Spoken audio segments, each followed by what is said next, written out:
Hola, buenos días. Soy Jesús López, gerente de proyectos aquí en CEI Aragón, y os doy la bienvenida a un nuevo desayuno digital CEI que vamos a hacer aquí a través de nuestras pantallas.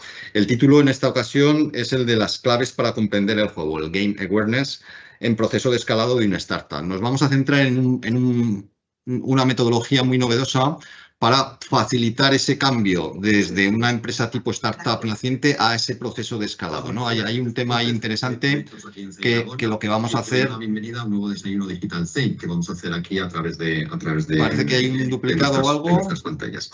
El título en esta ocasión es el de las claves para comprender el juego, el Game Awareness en proceso de escalado de una startup. Nos vamos a centrar en una metodología muy novedosa para facilitar ese cambio desde una empresa tipo startup naciente a Hay alguien que tiene dos sesiones abiertas, por eso oímos una sesión en diferido.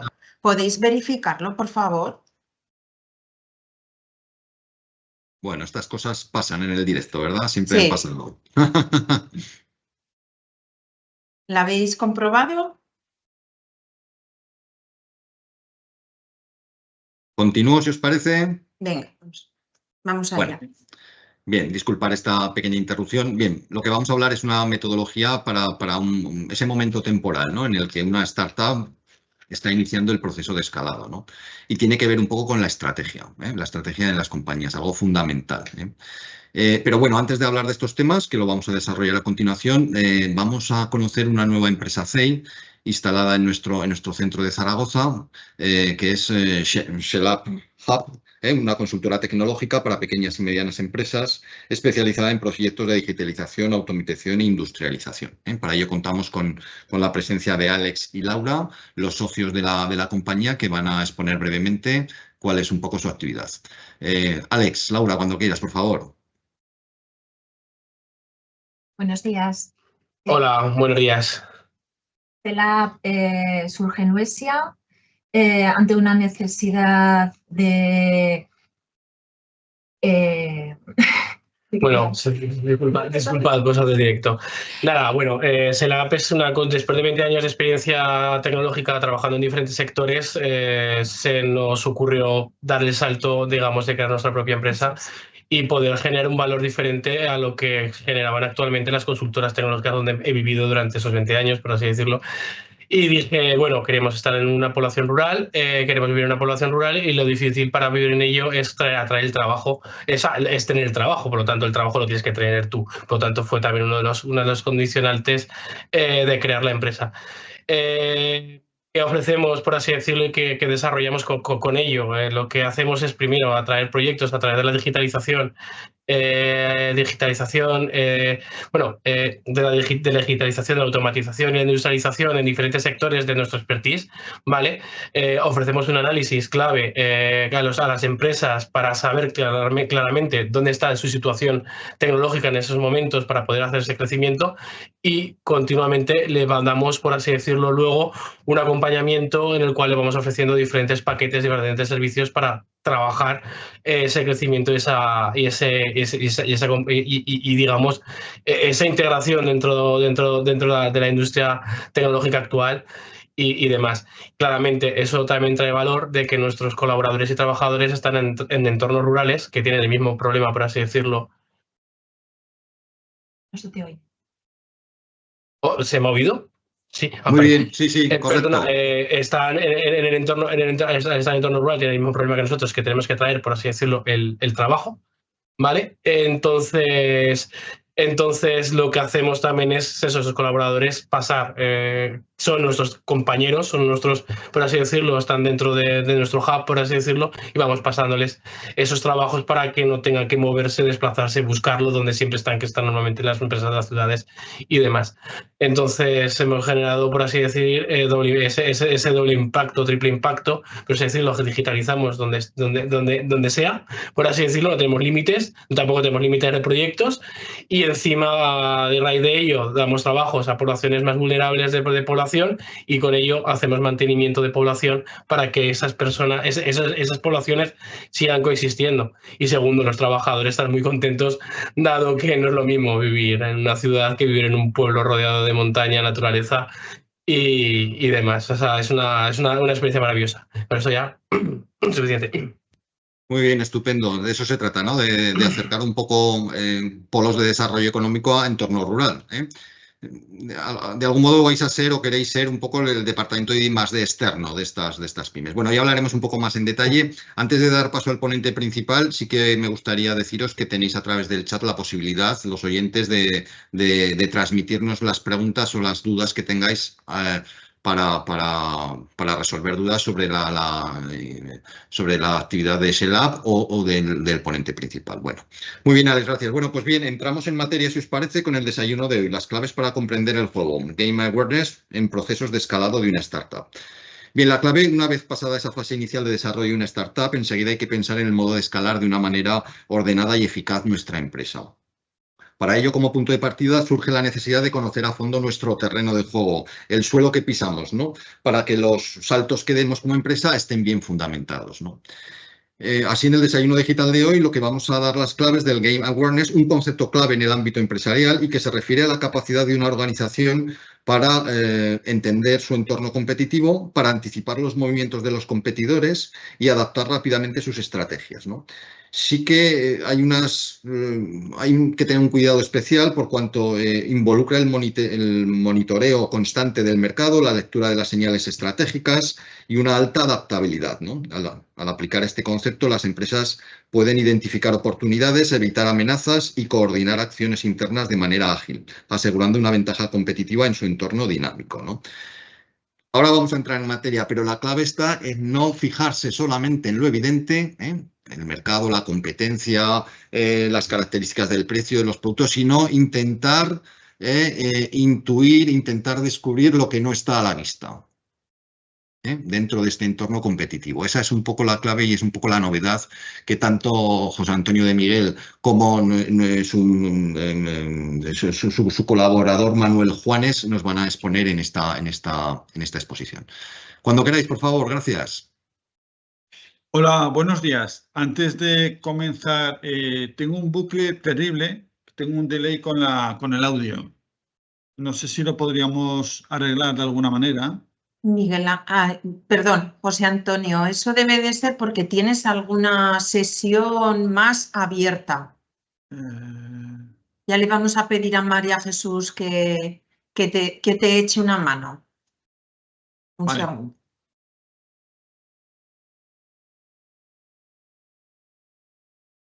¿Cuál es el...?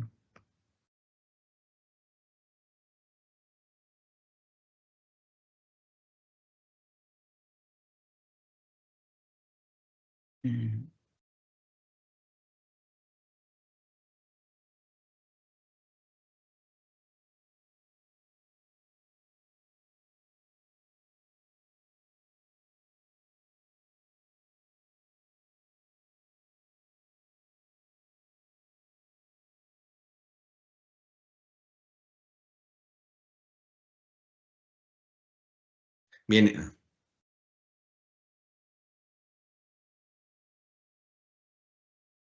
Disculpad que este no es mi ordenador, estoy en vuestra sede.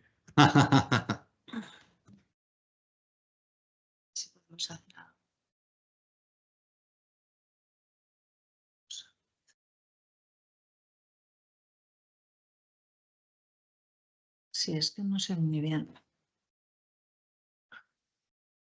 Yo solamente veo esta sesión, ¿eh?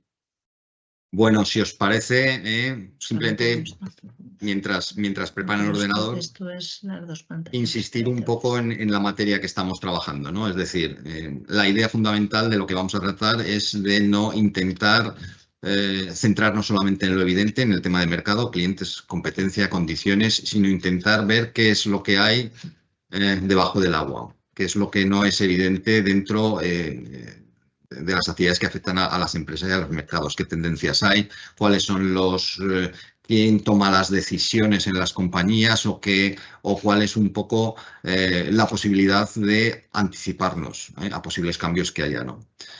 Eso exige hacernos muchas preguntas, eso exige sondear, eso exige decidir también, y todo eso en paralelo a la actividad tradicional y visible de la compañía, ¿no? Yo creo que es un concepto muy interesante y que sí que es verdad que exigirá una disciplina de trabajo que será un poco lo que nos comenten nuestros ponentes. ¿Sí?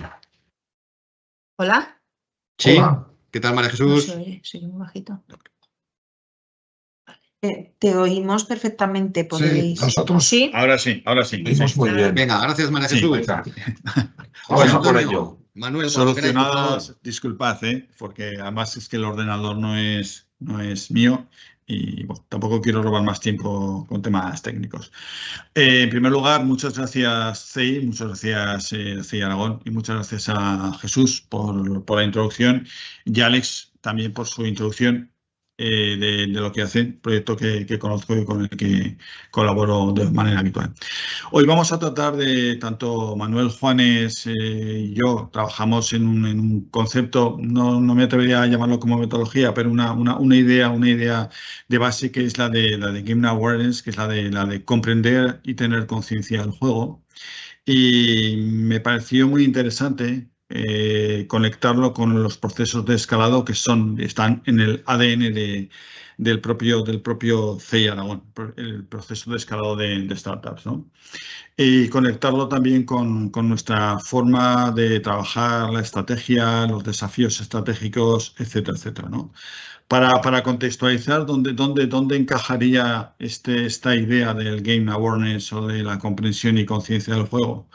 Yo siempre comento que cuando estamos hablando de estrategia, cuando estamos hablando de responder a esa gran pregunta, ¿qué es aquello que puede acabar con mi modelo de negocio en el futuro? Y entendiendo que un modelo de negocio es un sistema de gestión del valor en entornos complejos como los actuales y sujeto a una serie de constraints, de limitaciones.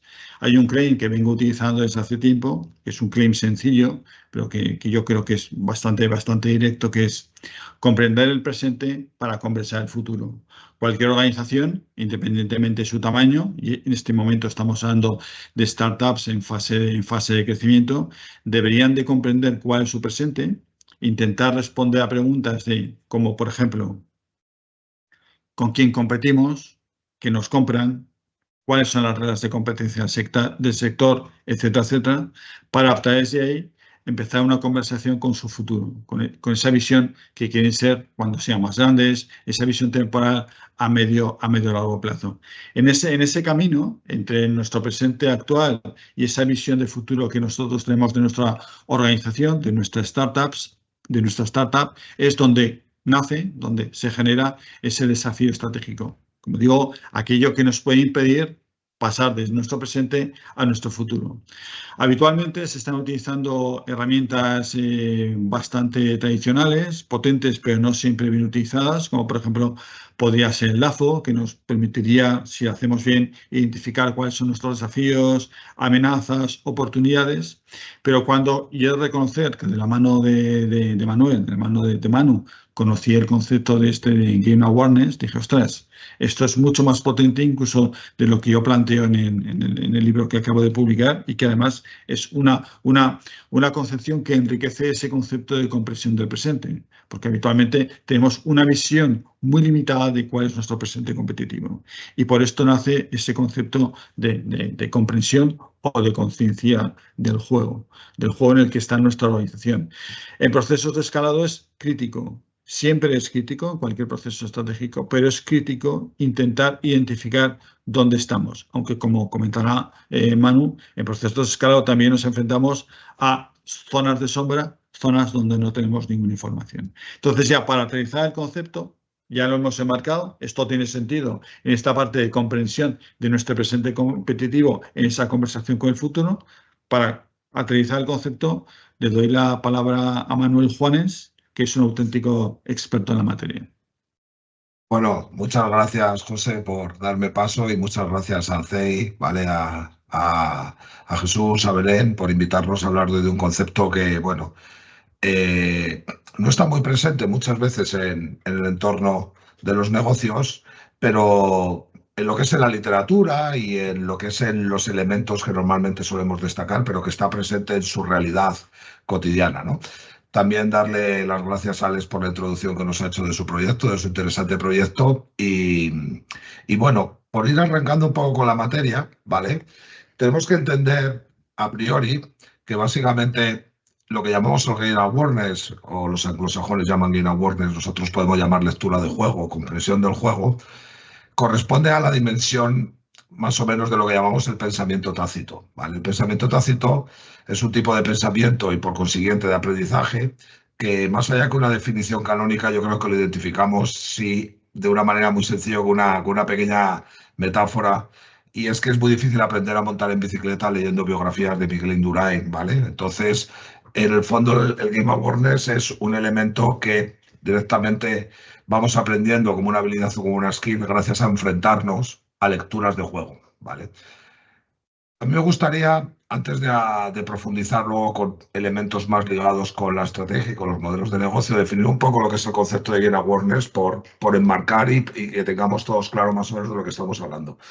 El game awareness está compuesto de dos elementos principalmente, que tiene que ver con una actividad propia de la comprensión, que es un elemento más cognitivo, ¿no? O sea, es directamente cualquier juego que está compuesto de una serie de reglas, de una serie de sistemas, una serie de elementos que más o menos definen el comportamiento esperado dentro. Entonces, es una parte que más o menos es sencilla, entre comillas, de adquirir, y luego bien está compuesto de otra capa que es la comprensión. La comprensión es el elemento en el cual ya nosotros somos capaces de dar sentido y, por tanto, por consiguiente, tener capacidad de adaptación y adaptación temprana. Esto es decir, que es lo más importante del game awareness, tener la capacidad de hacer un movimiento antes de que el juego se mueva en una dirección determinada, ¿vale? Esto es lo que decía, por ejemplo, representa muy bien una frase que decía Gretzky, el jugador de hockey, que decía: yo no me muevo donde está el puck, me muevo donde estará el puck, ¿no? Que es una cuestión que caracteriza en el deporte a los grandes jugadores. Son capaces de anticipar las situaciones que se van a provocar y, por tanto, esa reacción temprana les permite tener una ventaja competitiva enorme en el deporte. Y creo que también es un caso que es extrapolable de alguna manera también a los negocios, ¿no? y a las compañías, ¿no? Si tenemos presente que el juego tiene una serie de mecánicas, una serie de sistemas, una serie de reglas que lo definen, corresponde por parte de nosotros ser capaces de tener la mayor capacidad de darle sentido, y esto al fin y al cabo se convierte en una ventaja competitiva. Por eso consideramos, José y yo le hemos dedicado muchas horas a hablar de este tema, porque entendemos que es un elemento que tiene un peso específico muy importante, ¿vale? Y en ese sentido, cuando ya damos el salto a los negocios, y bueno, José, si cualquier cosa apuntas, hay muchos elementos que tiene el juego.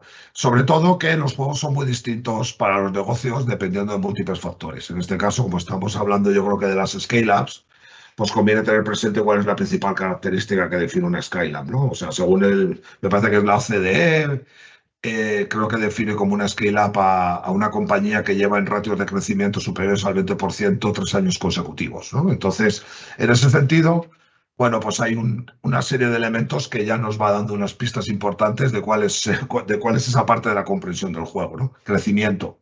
Básicamente, la KPI que define la identidad de una corporación es cuánto crece.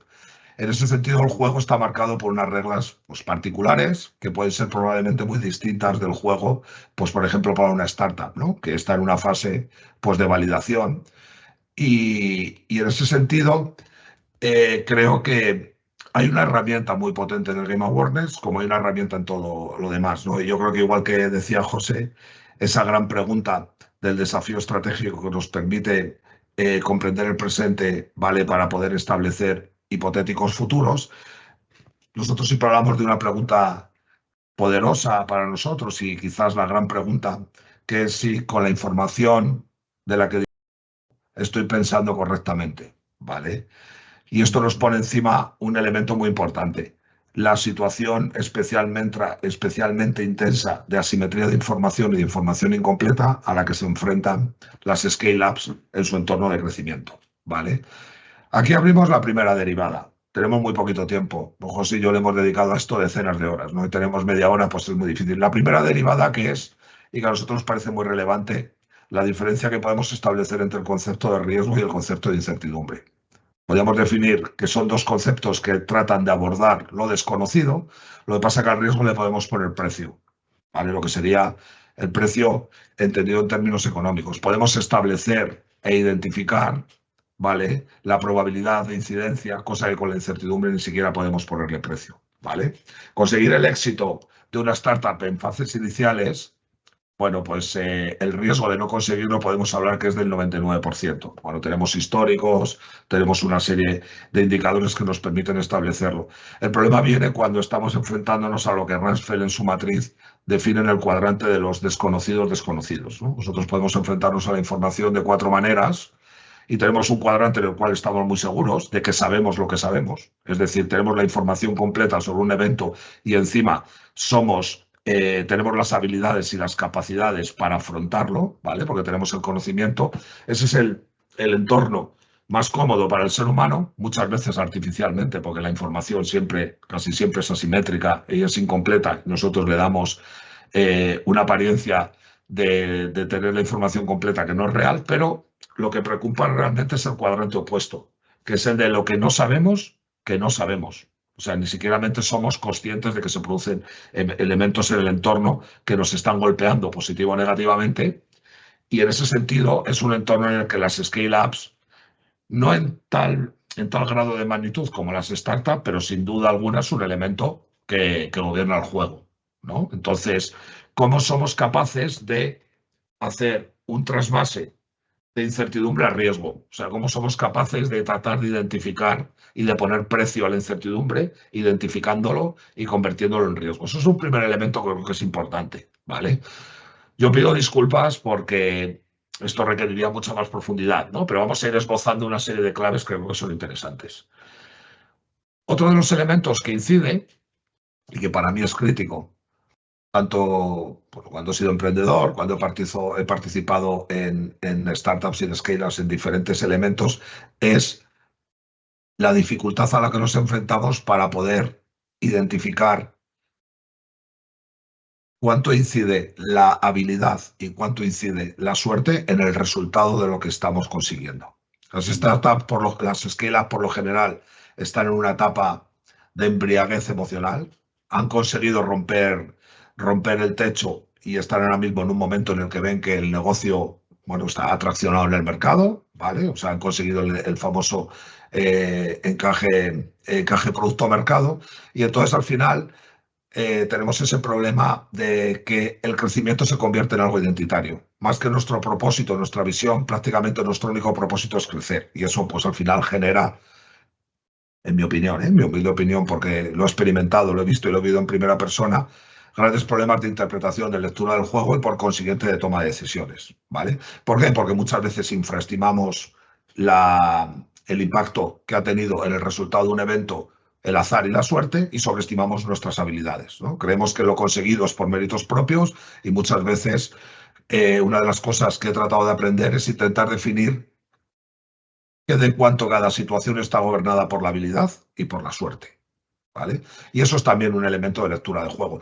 ¿Por qué? Porque en los entornos de startup y de scale-up infraestimamos siempre el impacto que está teniendo la suerte en los resultados que estamos obteniendo. ¿Eso a qué nos lleva? A problemas de segunda derivada. Cuando nos volvemos a encontrar con un elemento similar, tratamos de aplicar recetas pasadas porque nos genera un éxito. Y cuando eso no se produce, pues entonces realmente la toma de decisiones de las compañías se torna un poco errática, porque es lógico, diciendo, si en una situación similar aplicamos A, se reproduce esa situación, volvemos a aplicar A y no se produce el resultado esperado, ¿qué está pasando aquí? ¿No? Pues simplemente que hay muchos elementos que corresponden a la dimensión de la suerte, a ese cajón desastre en el cual podemos identificar todos los elementos que no tenemos control, pues que está incidiendo en un sentido diferente al que incidió en situaciones pasadas, ¿no? Es lo que muchas veces en el entorno bursátil o del mercado de valores se denomina como rentabilidades pasadas no garantizan rentabilidades futuras, ¿no? ¿De acuerdo? Entonces, eso al final nos lleva a otro error añadido. Vamos tres. Me estoy ciñendo a ciertos elementos clave que luego podemos desarrollar bien en las preguntas o bien que nos las puedan trasladar en otros formatos o lo que sea, que es el tema de los patrones. Nosotros identificamos señales y esas señales, al fin y al cabo, nos llevan a generar patrones. Muchas veces los patrones son simplificaciones del mundo real. Entonces tenemos que ponerlos en cautela porque simplemente es eso, ¿no? Simplificaciones del mundo real. Es decir, el mapa nunca es el territorio. En el territorio hay ciertos elementos que un mapa nunca puede reflejar, ¿no? Y esos patrones, al fin y al cabo, son heurísticos que nos facilitan la toma de decisiones en entornos, bueno, de alta incertidumbre, de enorme complejidad, y digamos que es el mal menor al que podemos acceder, ¿no? Porque el mero hecho de despejar todas las incógnitas que hay detrás de un evento nos llevaría a tal cantidad de recursos y de tiempos que nos llevaría a la parálisis por análisis, ¿no? Entonces, muchas veces es mejor disparar, ¿vale? Aunque sean situaciones de información incompleta, pero disparar no en cualquier circunstancia, ¿vale? Entonces aquí, bueno, José Antonio podría expresar conocimiento en una dimensión mucho más grande que la mía, pues cómo determinados los métodos experimentales, etcétera, etcétera, nos permiten que la toma de decisiones en base a heurísticos sea, bueno, pues el mal menor, ¿no? ¿Por qué? Porque estamos midiendo de alguna manera el riesgo que tienen nuestras decisiones, nuestra toma de decisiones, y por consiguiente obramos de esa manera. Es decir, no vamos all-in con cualquier elemento, sino que lo que tratamos es de hacer, bueno, una aproximación secuencial, minimizando el riesgo, ¿no? De hecho, es famoso siempre los indicadores del SIB Insights de los motivos que provocan la mortalidad en las startups, y siempre suelen dar en torno al 40%, que el principal motivo de mortalidad es que las compañías construyen productos que nadie quiere, ¿vale? Entonces eso es un elemento que en las scale-up parece que ya hemos superado porque tenemos cierta atracción en el mercado, pero el mercado muta porque no es un entorno ordenado. Es un juego desordenado. Me parece que es Annie Duke, en el título de su capítulo 1 del libro Thinking in Bets, directamente el título dice Life is poker, not chess, y lo podemos aplicar a los negocios. Los negocios son póker, no es ajedrez, no es un entorno ordenado de juegos por secuencias donde directamente los movimientos de cada una de las piezas están pautadas, las normas, hay un único rival delante. No, estamos en una situación de póker donde prima la probabilidad, la toma de decisiones con probabilidad, hay un montón de jugadores, los jugadores pueden modificar mecánicas que están, bueno, en las zonas de grises, y aquí hay un elemento que para las scale-up me parece que es muy importante, ¿no? En el póker es muy importante, por ejemplo, la posición que se ocupa en la mesa. Nosotros podemos tener una scale-up, como en el caso de Alex, ¿no? Y, suponiendo que hagamos una metáfora con el póker, recibimos una dama y una jota. Vale, es una buena jugada, ¿no? Probabilísticamente tiene ahora mismo un porcentaje cercano casi al 50% o al 40% de ganar la mano, ¿cierto? Bueno, pues depende del número de jugadores. Por eso la posición en el juego influye mucho, igual que en el ajedrez apenas influye, salvo apertura y un poco ya cuando estás a punto de dar jaque o de recibir el jaque mate. En el caso de las scale-up, la posición ocupa mucho, porque la lectura del juego nos obliga a decidir, bueno, mi mercado es un mercado que al ganador se lo lleva todo, es un mercado que va a permitir que convivamos varios competidores porque hay margen para eso, y eso habla de la posición, ¿no? La posición es muy importante, y las scale-up muchas veces hay una obsesión por llegar el primero, y eso creo que también es un sesgo también de interpretación, porque no en todos los mercados lo garantiza. De hecho, aquí tenemos a un inversor o a unos inversores, como son los hermanos Caviedes, especialmente uno, Martín Caviedes, siempre dice que le encantan los copiones. A mí no me gusta la gente que quiere llegar el primero y los innovadores, porque el riesgo es altísimo. Me encantan los copiones, ¿no? ¿Por qué? Porque ya vienen con una idea madurada de algo que está funcionando en otro mercado, lo aplican al mercado X y consiguen ya venir con un aprendizaje acumulado importante que minimiza el riesgo. Es evidente. Por eso la posición habla mucho, en el caso de las scale-ups, de cómo debemos de leer el juego en base si somos el principal player y estamos dominando nuestro mercado, somos segundo, somos tercero. Las probabilidades muchas veces son más altas para que el tercero tenga más éxito. Podemos ver, por ejemplo, el caso, perdonadme el sesgo del superviviente, siempre hablamos de gente que ha tenido éxito en el mercado, si no estarían muertos y no los conoceríamos, ¿no? Pero, por ejemplo, Carpooling picó mucha piedra en el mercado del car sharing mucho antes de que llegara BlaBlaCar. Entonces, hay un elemento ahí que llegar el primero con una idea súper potente no significa que vayas a dominar el mercado. De hecho, hay mercados en los que pueden convivir muchos jugadores al mismo tiempo. La posición de llegada, bueno, pues como siempre lo que decimos, ¿no? Coste-beneficio, ¿no? qué beneficio nos proporciona llegar el primero, qué costes nos va a tener asociados y qué beneficios nos permite llegar más tarde. Y en definitiva, al fin y al cabo, estamos haciendo lectura de juego, ¿no? Pues entonces, ese concepto de game awareness parece un elemento muy ambiguo, pero como nos damos cuenta, lo estamos ejecutando de forma tácita todos los días en los negocios sin ser conscientes de ellos. Si tomamos conciencia, evidentemente creo que nuestros procesos de pensamiento se tendrán más lógica, conectaremos el juego con la estrategia empresarial. En las scale-up me parece que la estrategia tiene un peso capital. Creo que la estrategia pierde, y permitirme luego que lo podamos explicar y permitirme este matiz, creo que pierde incidencia como elemento crítico conforme las compañías crecen, porque, bueno, aquí hay un libro que también me resulta muy interesante, que es el libro de Leifly y de Roger Martin, Jugar para ganar, ¿no? Al fin y al cabo, la estrategia se puede definir en dos cosas muy básicamente, ¿no? Dónde jugar y cómo ganar. Elegir el sitio donde vamos a jugar y elegir los mecanismos que nos va a permitir tener una mayor probabilidad de ganar, ¿no? Y eso es lo que conecta una buena lectura de juego, nos permite definir una mejor estrategia, y una mejor estrategia nos define encontrar pues el camino de la renuncia. También en póker se dice mucho, ¿no? Los campeonatos se ganan más por las manos a las que no vas que por las manos a las que vas, ¿no? Y eso, por ejemplo, en una scale-up, por ese, entiendo yo, ansiedad de crecimiento e identidad de crecimiento, porque al final la identidad de la compañía se ve fagocitada por esa necesidad de crecimiento, pues tiene especial incidencia a la hora de intentar, bueno, pues definir un juego cambiante de información asimétrica, donde los jugadores muchas veces son capaces de modificar las reglas del juego, porque todavía el mercado no está consolidado y no es un mercado conocido, ¿no? Como decía Steve Blank, ¿no? La diferencia entre un mercado conocido y un mercado desconocido, cuando el mercado desconocido son los propios jugadores los que definen las reglas del juego, ¿no? Entonces, cualquier jugador puede generar una modificación del juego que tumba por completo, pues bueno, todas las previsiones y todos los escenarios, ¿no? Entonces,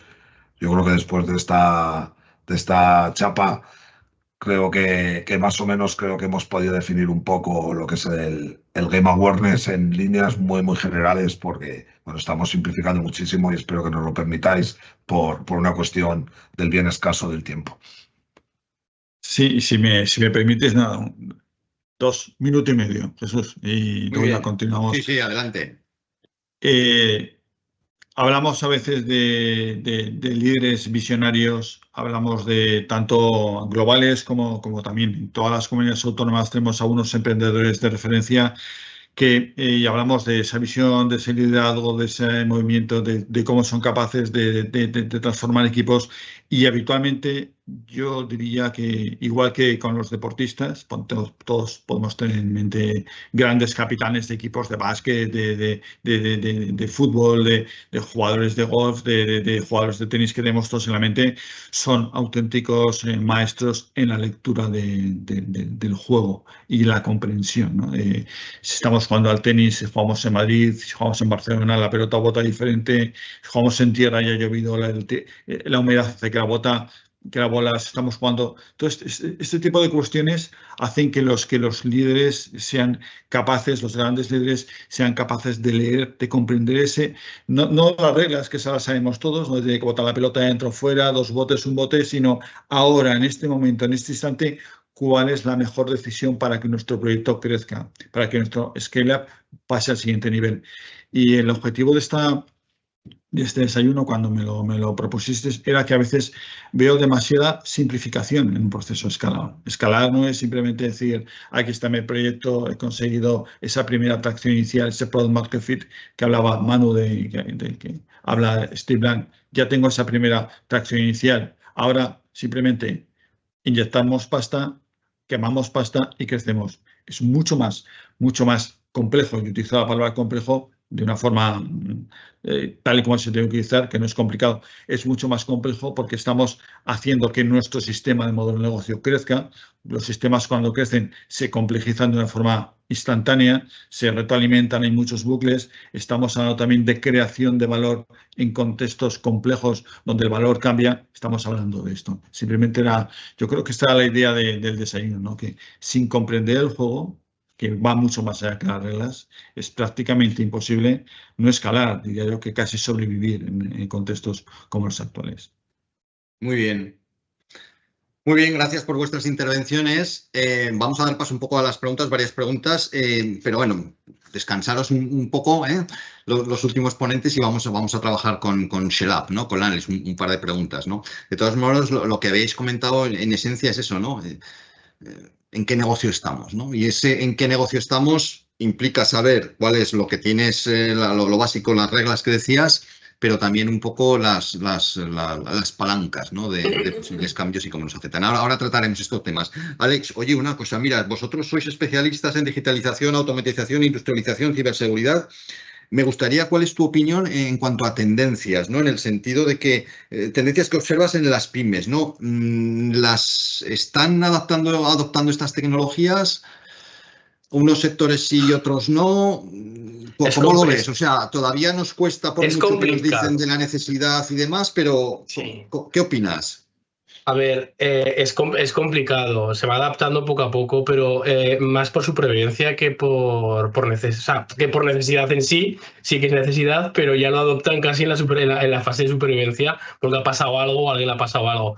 Una de nuestras expertise que siempre hemos puesto en énfasis es la optimización y la ciberseguridad, pero claro, adaptada a lo que son el aplicativo en sí, el servidor en sí, que estás adaptando a ese cliente. Digamos, ese desarrollo, esa parte tecnológica que le has hecho, sí que le hemos adaptado, y gracias, bueno, hay que agradecer, por ejemplo, a CEI y a José Antonio de Miguel, que fueron los que se dieron cuenta de esa gran expertise en ciberseguridad y donde lo ponemos ahora como bandera. Por eso, porque quiero decir como bandera la parte de ciberseguridad, porque es ahora mismo el punto más crítico, por así decirlo, para adaptar en cualquier pyme, cualquier autónomo, cualquier gran empresa, da igual la escala que sea. ¿Y por qué digo supervivencia? Porque hasta que no te pasan, porque la mayoría de empresas dicen, es que a mí no me va a pasar, pero luego me pasa.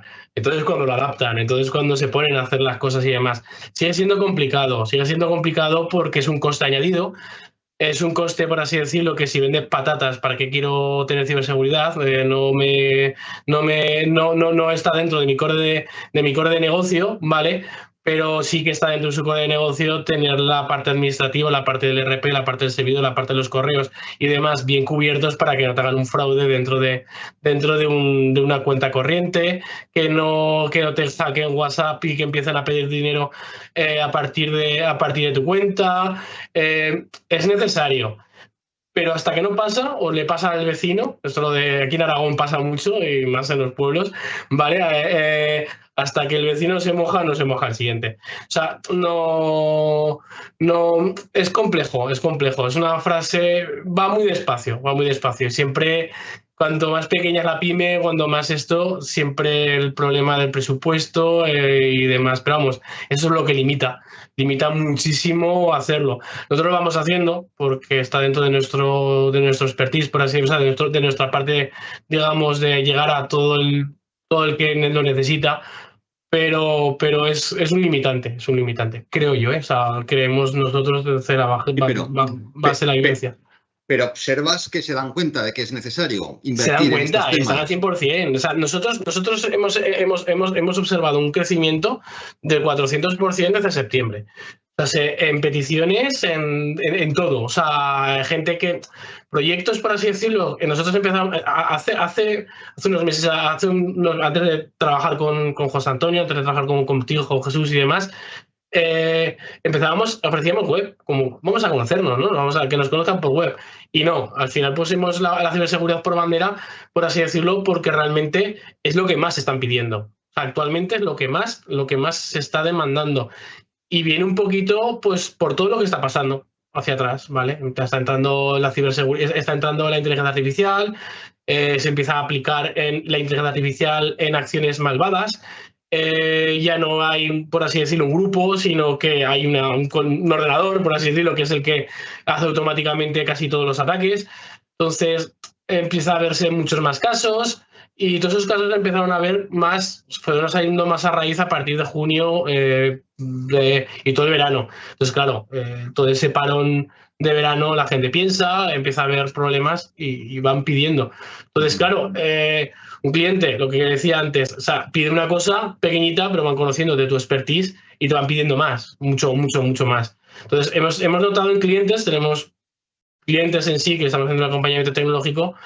Hemos empezado por esa parte, hemos empezado por la parte de la web, aparte tiene un servidor, ese servidor tiene un correo electrónico, tiene un sistema, nos pide un sistema de administración, que le mejoramos el sistema de administración, empezamos a gestionarle, empezamos a dar la parte de ciberseguridad, empezamos a dar, por así decirlo, todo ese crecimiento más allá y sin querer, con 2 ya, les hemos instalado incluso robots dentro de su parte industrial. O sea, no hemos hecho nuestra instalación, vienen colaboradores externos que son los que traen el robot, hacen la instalación y demás, pero hemos hecho toda la arquitectura, toda la parte de automatización de planta, toda la automatización de todo lo que conllevaría de las conexiones integrales hacia los RPs, CRMs, los sistemas, digamos, de general, el core completo del control de negocio, ¿no? de la enterprise, que se le puede decir dentro de una empresa.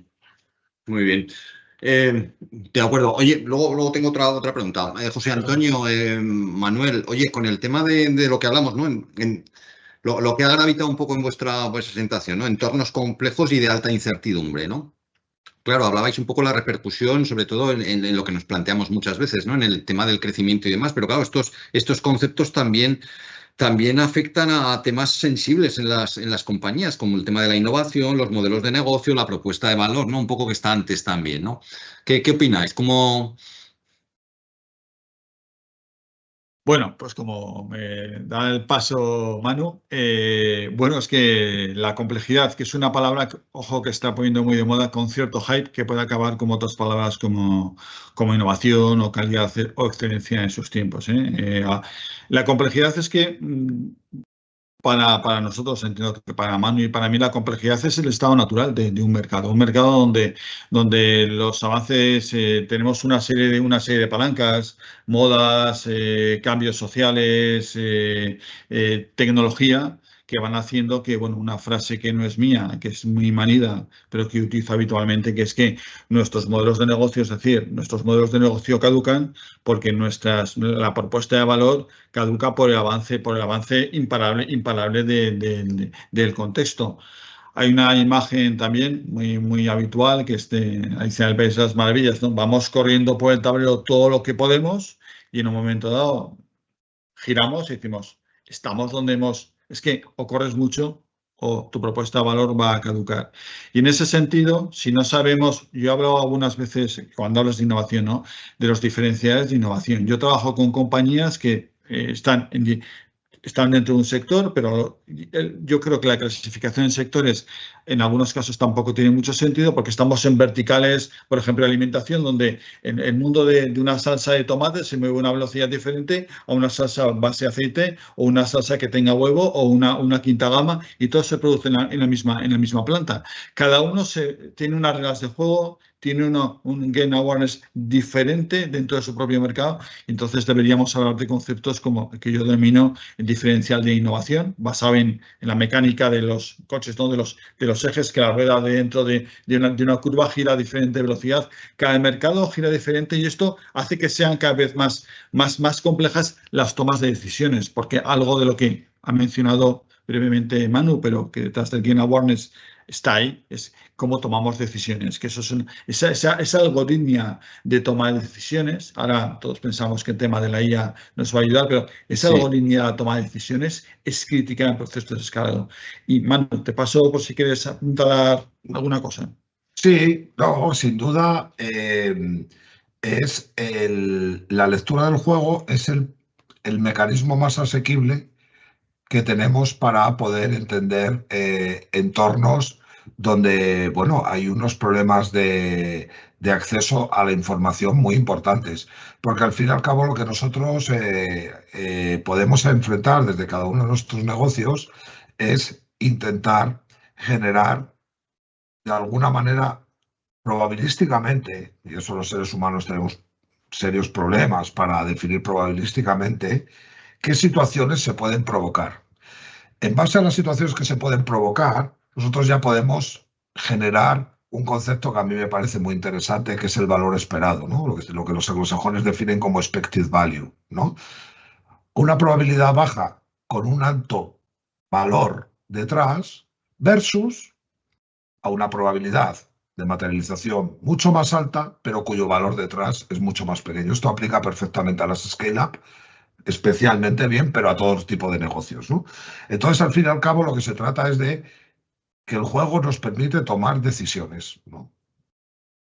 Y nos facilita la toma de decisiones. Porque al fin y al cabo, cómo afrontamos la lectura del juego, también principalmente la solemos afrontar con el uso de modelos mentales, que también son heurísticos, ¿no? Esta situación se parece a esto y aquí el mejor modelo mental que podemos aplicar es un determinado modelo. Si lo llevamos a los negocios, pues hay negocios, por ejemplo, que en base a la lectura del juego deciden, bueno, que por una definición de un valor esperado especialmente alto, deciden hacer una apuesta muy arriesgada. Pero ¿qué te tiene que decir en la toma de decisiones? El modelo mental, por ejemplo, en este caso podemos utilizar muchos modelos mentales. Desde el óptimo de Pareto, el 80-20 de Pareto, pero por ejemplo, una compañía decide apostar por una situación de alto riesgo y alto premio, pero aquí, por ejemplo, podemos utilizar modelos mentales como, por ejemplo, el modelo mental de la Altera que dice Nassim Taleb, ¿no? Oye, está muy bien que vayamos a rendimientos exponenciales con un nivel de riesgo altísimo, pero vamos a intentar generar un comportamiento, una lectura de juego de nuestro negocio en el cual vamos a evitar las situaciones de riesgo medio para premio medio. Entonces vamos a generar nuestra operativa en base a un entorno muy seguro, con pocos rendimientos, pero con muy pocos riesgos, y lo que sí que vamos a tratar de explorar esas oportunidades, lanzar un nuevo mercado, atacar un nuevo producto, atacar un nuevo mercado, implementar, como ha dicho Alex, una tecnología que a priori es positiva, pero que tú no sabes realmente cómo vas a responder luego dentro de planta. Entonces, lo que nos dicen muchas veces son modelos mentales. Pues tenemos un modelo mental que nos dice, bueno, el 90% de nuestra actividad mantengámosla en un entorno de mucha certeza, con poco rendimiento o con rendimientos aritméticos. Eso sí, seamos capaces de jugarnos un 10% a entornos de mucho riesgo, pero eso sí, que el premio sea extraordinario. Lo que no podemos es dedicar parte de nuestros recursos, que por lo general son los excedentes de rentabilidad, para situaciones que nos permitan tener rentabilidades mediocres, sin ser lesivos, o sea, por medias, ¿no? Entonces, eso al fin y al cabo es un elemento que, como vemos, es que el juego no es que afecte a todas las dimensiones críticas, es que la compañía está sometida a un juego. Desde que nace realmente, Claro, ¿no? Desde entonces, esa idea. Es que si no forma estás parte tomando de la vida de la decisiones. empresa. No, perdón, quería terminar con el no tomar decisiones es estar tomando decisiones. Entonces, y eso nos pone en esa situación, ¿no? El juego está ahí, el juego está en la dimensión externa. El juego afecta a ti y a tus competidores. Lo que nos permite diferenciarnos muchas veces es cómo leemos el juego y cómo actuamos. De hecho, ahora estamos teniendo, esto es una tesis que es un poco controvertida, pero es una tesis que creo que José también comparte, pero que se pronuncie él. Yo no voy a hablar por él. Si quiere que lo secunde. Tenemos un problema de indiferenciación brutal en las compañías, porque está todo el mundo leyendo el juego de la misma manera. Entonces, lo que antes era el criterio principal competitivo, que era la diferenciación y el valor, ahora mismo tenemos uno de los vectores prácticamente a cero, que es la diferenciación. Porque la optimización, determinadas tecnologías y la lectura del juego, que el problema no es la tecnología, es que todo el mundo está leyendo el juego de la misma manera, nos está llevando a que prácticamente salgamos al mercado y veamos que los productos y las marcas están entrando en niveles de diferenciación peligrosos. Yo en este sentido, perdonad que un apunte, leí hace poco en el libro este del israelí Daniel Kahneman, pensar rápido, pensar despacio, ese concepto de pensar fuera de la caja, ¿no? Que muchas veces puede ayudar un poco a intentar salir de esa indiferenciación que dices tú, ¿no? De tener otros puntos de vista, ¿no? Oye, sí, perdona. Sí, esto nos mete Daniel Kahneman, que cito en la introducción de mi libro, porque el hombre falleció cuando estaba el libro en mitad de la impresión. Entonces, bueno, es que comparto el tema de la indiferenciación.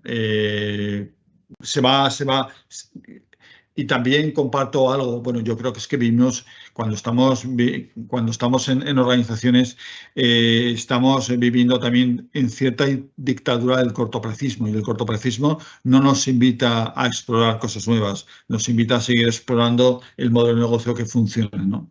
Y el tema de pensamiento 1, pensamiento 2 que comentas, Jesús, esto es para tu desayuno, pues todo dejamos para tu desayuno. Y conceptos como pereza también, ¿no? Por no innovar, por no cambiar, por no seguir un poco las rutinas, ¿no? Pero todo es jugar, Jesús, ¿eh? Si no innovas, el juego está ahí.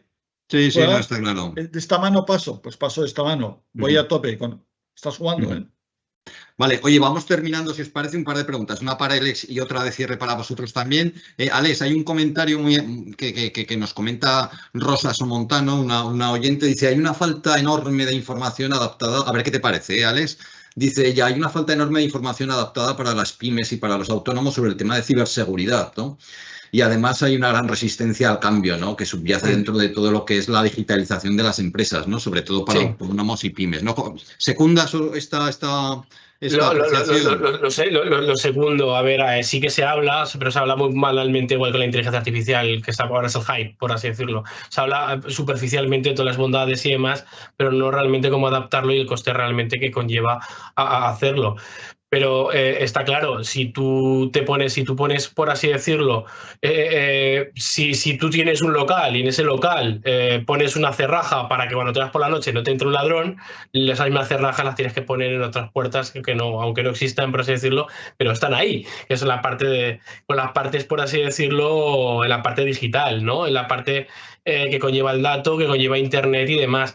Pero es que la complejidad que llevan esas cerrajas son grandes, no solamente es llegar y poner un firewall, poner una contraseña y demás, sino es que hay más cerrajas de por medio, muchos agentes más que conviven sobre ellos, como son las personas, que es un ataque, por ejemplo, o que recibes un correo y lo abres sin querer y porque no estabas informado o no sabías cómo procederlo, te acaban de meter un día cero, o cuando sin querer te están haciendo ingeniería social y te están sacando información verbalizadamente. Hay muchas puertas, ¿vale? Entonces, sí, es muy necesario, por así decirlo, concienciar. Es nuestro trabajo actualmente.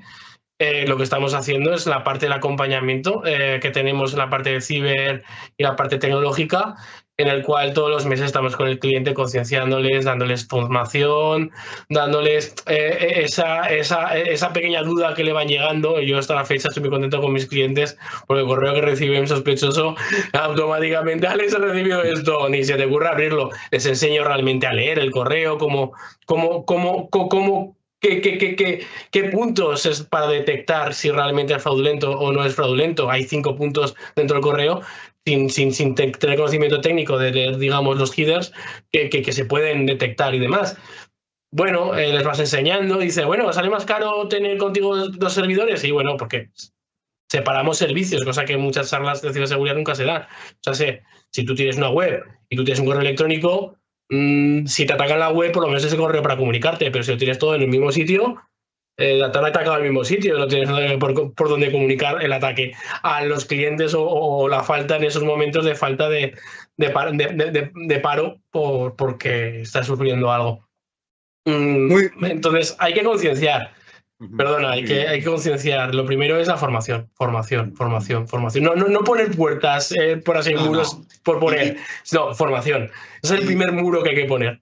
Y luego la cercanía un poco de empresas como la vuestra, ¿no? De estar pendiente del cliente, de las necesidades y mostrar ese servicio para un poco educar esas mentes, ¿no? Para que la mayoría, el problema que ha hecho, perdona que incida en esto, el problema que ha tenido el Kit Digital, que ha habido un precio, por así decirlo, cerrado y han ido a batalla simplemente por cobrar y implementar. Es un problema muy grande. Me estoy encontrando ahora muchos clientes que vienen rebotados, por así decirlo, en los cuales me han puesto esto y ya no me sirve de nada. ¿Por qué? Porque simplemente hacen la justificación de que se ha hecho, ¿no? Entonces, creo que nosotros, una diferenciación, y también muchos otros profesionales que vamos conociendo, colaboradores y amigos y demás, que queremos hacer implantación inteligente. ¿Realmente lo necesitas? Vale, sí, o sea, eso es lo importante. Eso es lo que hay que tener en cuenta. Entonces, nos estamos dando cuenta en temas de ciber y demás que se han metido les han metido portafuegos, se han metido por todos lados y realmente le están entrando por la puerta, por otra puerta trasera que no es la de formación. Entonces, la cercanía, el conocimiento, perdón, ya termino. El conocimiento, por así decirlo, de la infraestructura completa de ese cliente es lo que nos permite que no se escape, por así decirlo, ningún ojo. Muy bien. Bueno, oye, cerramos un poco, José Antonio, acabas de editar un libro, has sacado al mercado, se titula Modelos de negocio, resolución de problemas y creación de valor. ¿Has tocado este tema también dentro de tu libro? Esto del... Directamente no está. Si buscas Gain Awareness en el formato digital no sale, pero está. Sobrevuela todo esto porque si no somos capaces de comprender el presente, ¿cómo vamos a intentar resolver problemas o crear valor? Sin una comprensión del juego, es difícil que lleguemos a crear valor en el largo plazo. Bueno, me atrevería a decir que casi imposible. Muy bien, pues recomendamos, ¿verdad? La lectura de este libro. Siempre es un paso más, ¿no? Echamos un poco más la frontera hacia adelante de lo que es la gestión en las empresas, ¿no? Bueno, simplemente por mi parte, pues muchas gracias por vuestras intervenciones, Alex, Laura, Manuel, Juanes y José Antonio de Miguel. Gracias también a Belén, que ha estado, mi compañera aquí en Cegeraun, que ha estado detrás un poco de lo que es la actividad, y a mis compañeros de Teruel, a Antonio y a María Jesús, que cortésmente han brindado un poco la sede para este desayuno, ¿no? Y bueno, por nuestra parte nada más, recibiréis un poco lo que es la notificación y el vídeo de lo que es esta ponencia, porque sabemos que los inscritos, no solo los que estáis en directo, sino también otras personas lo ven a posteriori, y yo creo que es muy, muy interesante, ¿no? Bueno, y por nuestra parte nada más, muchas gracias por vuestra intervención y hasta una próxima ocasión. Permanecer un momento en el vídeo, por favor. Gracias. Gracias. Gracias a vosotros.